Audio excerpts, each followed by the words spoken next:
Van Morrison walks into a New York studio in early 1968. He's carrying an out-of-tune guitar, but he's not here to make music. He has one goal: escape his record contract by any means necessary.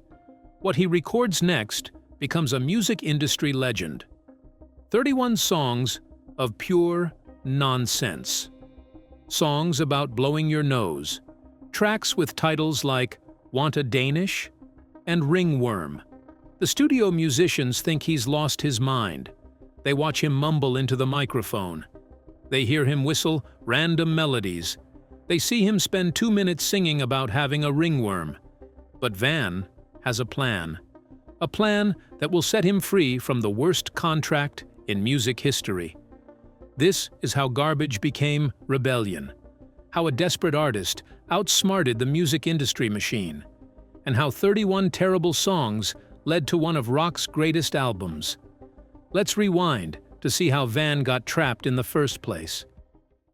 Van Morrison was already famous when the trap was set. His band, Them, had scored a massive hit with Gloria in 1965. Radio stations couldn't stop playing it. But Van wanted to go solo. He was tired of band politics. He was tired of sharing the spotlight. And that's when Burt Burns appeared. Burns was a legendary producer who'd written Twist and Shout for the Isley Brothers and Hang On Sloopy for the McCoys. He'd worked with the Drifters and produced hits for Atlantic Records. And he wanted to do the same thing with Van Morrison's career. Burns had just started his own label called Bang Records. He offered Van a solo deal and $2,500 up front. In 1966, that seemed like real money to a 21-year-old musician. You'll have creative freedom, and we'll make beautiful music together. Those were the words Burns had promised Van. Van trusted him. He signed the contract without reading it carefully. No lawyer, no negotiation. However, he later called it the biggest mistake of his career. The recording session in March 1967 shocked Van. He'd come from Them, a rough touring band that played tight sets. But when he arrived at the studio, he found 40 people waiting. 4 guitar players, 4 keyboard players, 5 singers, 4 entire rhythm sections, Van later recalled. It was bizarre. Burns wanted a wall of sound production, but Van wanted something freer. After one breakdown, Van protested. It should be freer. At the minute, we have a choke thing going. But the session produced Brown Eyed Girl. And when it hit number 10 on the charts that summer, everything changed. Without Van's knowledge or consent, Bang Records took all 8 songs from those sessions and released them as an album called Blowin' Your Mind in September 1967. Van only learned about the album when a friend mentioned buying it. The psychedelic cover art, the track sequencing, everything was decided without consulting Van. Bang Records had taken his work and packaged it however they wanted, because the contract he'd signed gave them that power. The contract's terms became painfully clear. Bang owned the master recordings. The label controlled how his music was used. And Van was liable for virtually all recording expenses before he'd see any royalties. He'd written and performed a hit song, but the contract meant Bang Records collected the vast majority of the profits. Van got almost nothing from his own music. "I felt like a slave," Van said later. "They owned my creativity." But there was more to it that made everything crazy. Burt Burns died suddenly in December 1967. Van got the call at his apartment. Burns had suffered a heart attack during an argument with Van about royalties. Burns was only 38 years old. Van felt genuine sadness. Despite their business problems, he'd liked Burns personally. The man had real passion for music. But Van also felt something else: hope. Maybe Burns's death would free him from the contract. Maybe the deal would die with the man who made it. But he was wrong. Eileen Burns took control of Bang Records immediately. She was Burt's widow, and she blamed Van for her husband's death. She had very different plans for Van Morrison. Van's new contact at Bang Records was Carmine Wassel DeNoia, a person the FBI classified as a low-level mobster. DeNoia had zero patience for Van's artistic vision or financial demands. Years later, DeNoia openly admitted his approach. "I broke his guitar on his head." Van was trapped. The contract had years remaining. Simply walking away could mean lawsuits, blacklisting in the industry, and worse consequences from mob-connected label executives. Van fell into a deep depression. He'd stop writing music for weeks at a time. Despite Brown-Eyed Girl playing on every radio station, Van was barely making rent. "I felt like my creativity was being murdered," he said years later. "The situation got desperate when Eileen Byrne started enforcing the contract's full terms." Van owed Bang Records publishing company 36 original songs, 3 per month for a year. Meanwhile, Warner Brothers Records wanted to sign him. Label executive Joe Smith had seen Van perform, and despite reservations about Morrison's notoriously difficult personality, he recognized something special: the best rock and roll voice ever. But Warner Brothers faced a problem.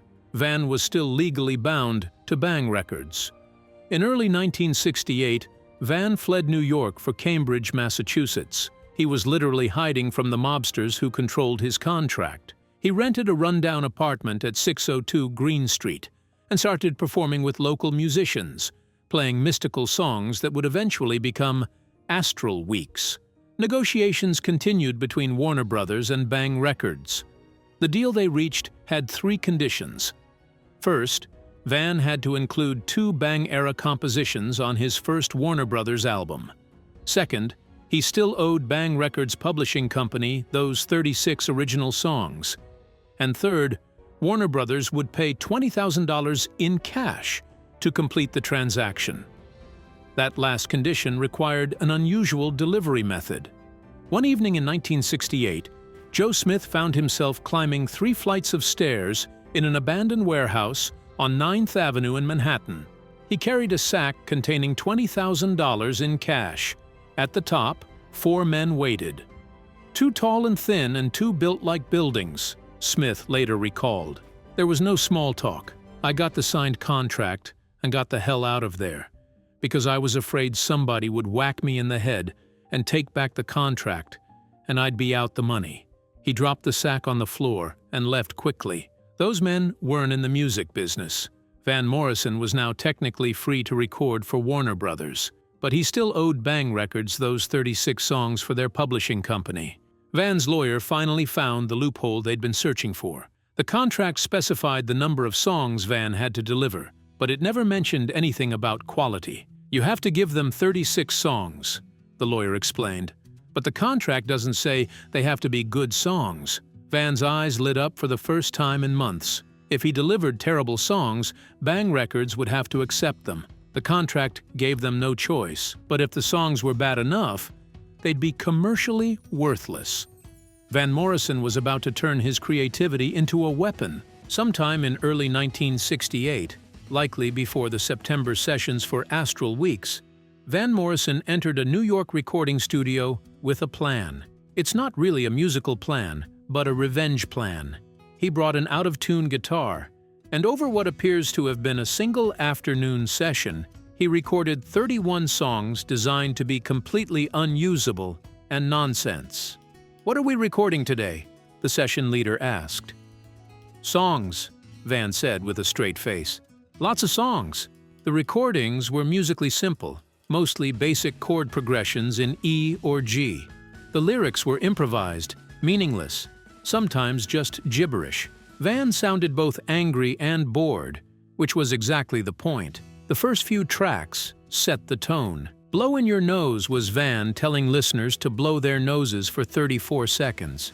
"You Say France and I Whistle" was literally just Van whistling random melodies over a simple beat. The studio musicians looked at each other. This was Van Morrison, the guy who wrote Brown-Eyed Girl. Why was he recording garbage songs?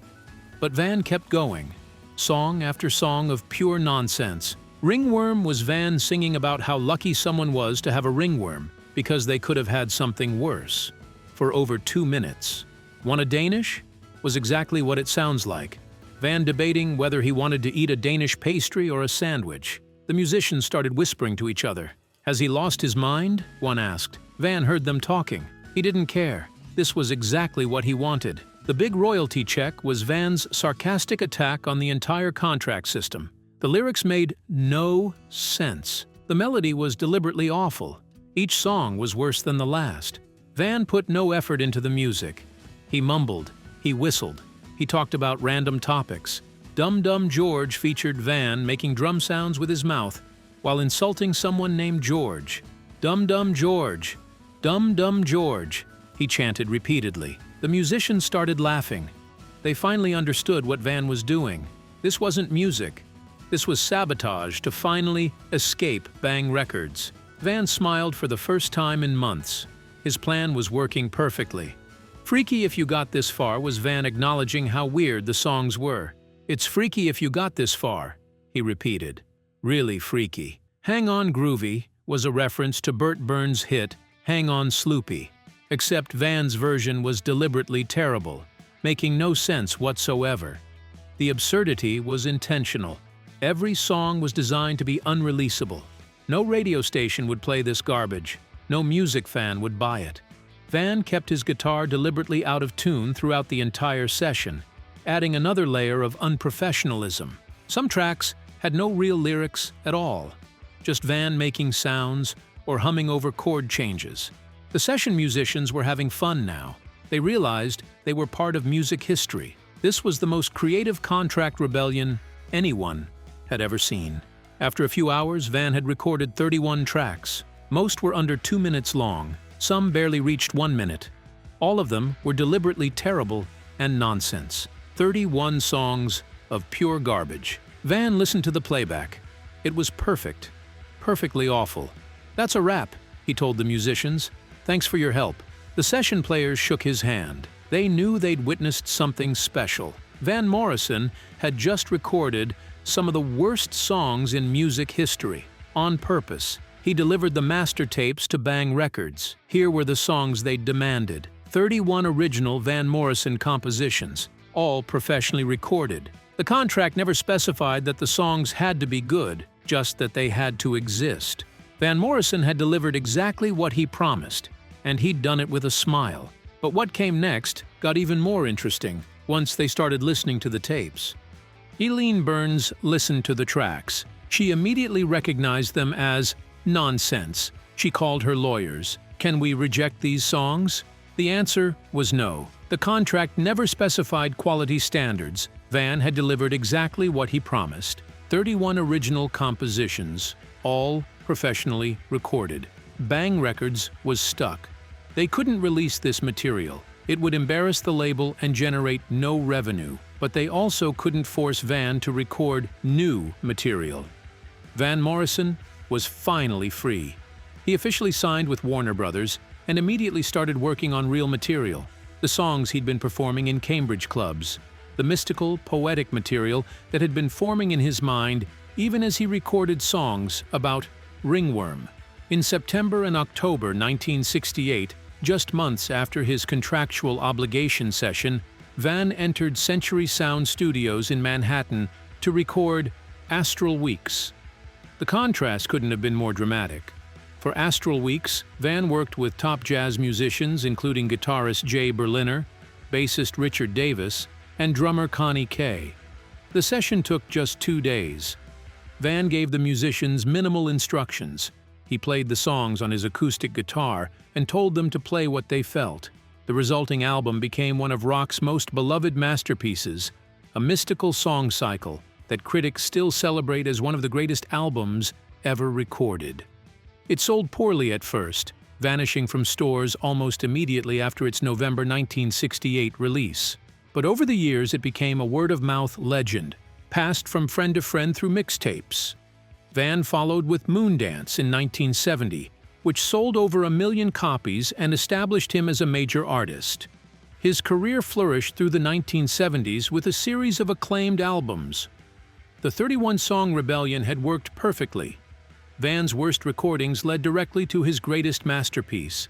Meanwhile, Bang Records found themselves with a problem. They owned the masters to Brown-Eyed Girl and Morrison's other early recordings, which continued generating revenue, but they also had 31 terrible songs taking up space in their vault, too embarrassing to release officially. For decades, the contractual obligation recordings remained unreleased, but bootleggers found the tapes and the songs began circulating among collectors fascinated by the story. Finally, in the 1990s, after Morrison's status had grown to legendary proportions, the recordings saw official release on compilation albums. They appeared on releases called Payin' Dues, 1994, and New York Sessions, 67.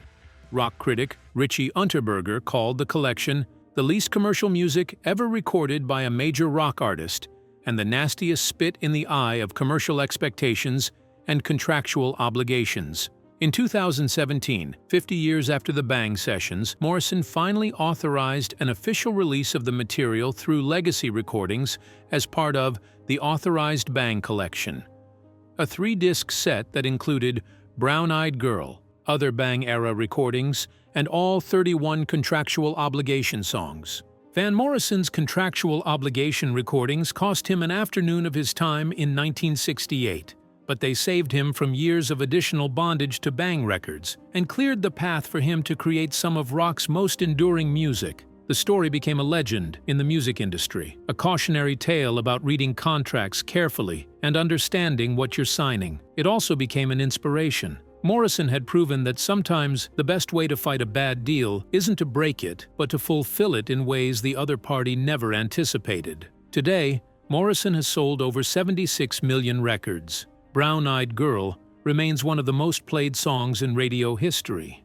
Astral Weeks regularly appears on lists of the greatest albums ever made, and somewhere in the catalog sits 31 songs about ringworm and Danish pastries, a permanent monument to one artist's refusal to let a bad contract define his career.